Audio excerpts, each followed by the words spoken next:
نحمده ونصلي على رسوله الکریم۔ نماز میں اگر کوئی بندہ نمازی نماز پڑھ رہا ہے، باہر سے آنے والا اسے سلام کہتا ہے تو اس کے جواب کے بارے میں سوال ہوتا ہے۔ بھائی اصل میں اس موضوع پر پوائنٹ کو سمجھنا چاہیے۔ اس میں دو پوائنٹ ہیں، ایک ہے باہر سے آنے والے کا نمازی کو سلام کہنا، دوسرا ہے نمازی کا آنے والے کے سلام کا جواب دینا۔ یہ دو الگ مسئلے ہیں، یہ ایک نہیں ہے، یہ دو مسئلے ہیں۔ نمازی کو اگر کوئی بندہ سلام کہتا ہے تو اس کے جواب کے لیے دو طریقے ہیں۔ ایک طریقہ کہ جو بعض صحابہ سے ثابت ہے کہ باہر سے آنے والے کے سلام کا ہاتھ کے اشارہ سے جواب دیتے ہیں۔ دوسرا طریقہ جو صحیح بخاری میں موجود ہے کہ صحابی نے سلام کہا تو رسول اللہ صلی اللہ علیہ وسلم نے جب نماز سے فارغ ہوئے تو پھر کہا وعلیکم السلام، ان فی الصلاۃ لشغلا، نماز میں مصروفیت ہے، اللہ سے شغل ہے۔ اب یہاں سے بات کی سمجھ آتی ہے کہ اگر نماز کے دوران آپ نہیں جواب نہیں دیتے، اشارہ نہیں کرتے، تو بعد میں جواب دے دیں اور ساتھ اسے سمجھا دیں کہ نماز میں اللہ سے مصروفیت ہے، لوگوں کے ساتھ مصروفیت نہیں کرنی۔ اب اس سے مسئلہ جو پہلا ہے، پہلا پوائنٹ اب وہ سمجھ آ جائے گا کہ جو آنے والا ہے اس کا لازمی سلام کہنا، یہ بات درست نہیں ہے۔ ملاقات کے وقت آنے والے کا سلام کہنا سنت چیز ہے، لیکن بعض مواقع ایسے ہوتے ہیں جہاں پہ اس کا سلام نہ کہنا بہتر ہے۔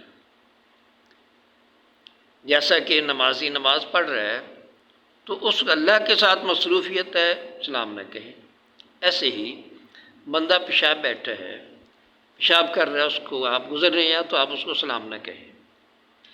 اگر کسی نے کہہ دیا ہے تو پیشاب کرنے والا اٹھ کر تیمم کر کے آپ کو وعلیکم السلام کہے گا۔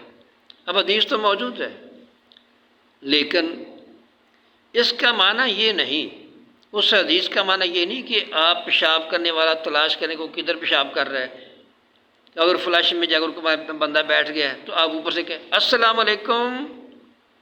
بھئی حدیث کا مفہوم سمجھیں۔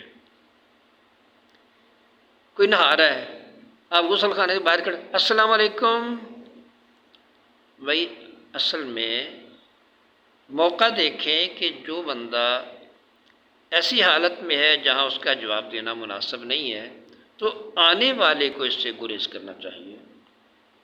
سلام میں اب دو باتیں ہیں، ایک ہے سلام لینا، ایک ہے جواب دینا، دو باتیں ہی نا۔ تو جواب دینے میں نماز میں اشارہ کیوں کیا ہے؟ اس کی وجہ کیا ہے؟ کہ سلام لینا سنت ہے، جواب دینا واجب ہے۔ اس وجوب کی ادائیگی کے لیے جس حالت میں جس موقع پر مناسب تھا کہ سلام نہ لیا جاتا، اگر کسی بھائی نے سلام کہہ دیا ہے تو پھر اس وجوب کی ادائیگی کے آگے پھر دو طریقے ہیں کہ یا ہاتھ سے اشارہ کریں یا بعد میں وعلیکم السلام کہہ کر نماز سے فارغ ہو کر وعلیکم السلام کہہ دیں، کیونکہ وہ وجوب تھا۔ جیسا کہ عثمان غنی رضی اللہ تعالیٰ عنہ کو عمر فاروق رضی اللہ تعالیٰ عنہ سلام کہا، ان سے جواب نہ ملا تو ابو بکر صدیق رضی اللہ تعالیٰ عنہ کے پاس گیا، جی میں نے بھائی کو سلام کا جواب نہیں دیا۔ اب دونوں نے آ کر سلام کا جواب دیا۔ کہا بھی آپ کا بھائی کہہ رہا ہے کہ یہ میں نے سلام کا ہے، انہوں نے جواب نہیں دیا۔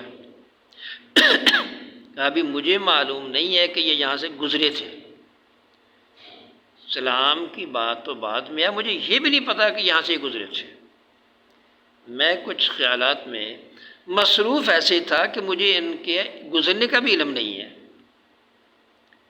اب اس سے وہ کیوں دونوں شیخین کیوں آئے تھے کہ سلام کا جواب نہ ملنے پر وہ پریشان ہوئے ہیں کہ یہ تو وجوب تھا، اگر نہیں جواب ملا تو اس سے بڑی اہم وجہ کو ہو سکتی ہے، کیوں نہیں جواب ملا؟ اس سے سلام کی اصل حقیقت کو سمجھنا اور اس کے ساتھ اس موقع کو سمجھنا یہ بہت بڑا اہم مسئلہ ہے جس کو ہم غور نہیں کرتے۔ اللہ تعالی ہمیں اس کو غور سے سمجھنے کی توفیق دے۔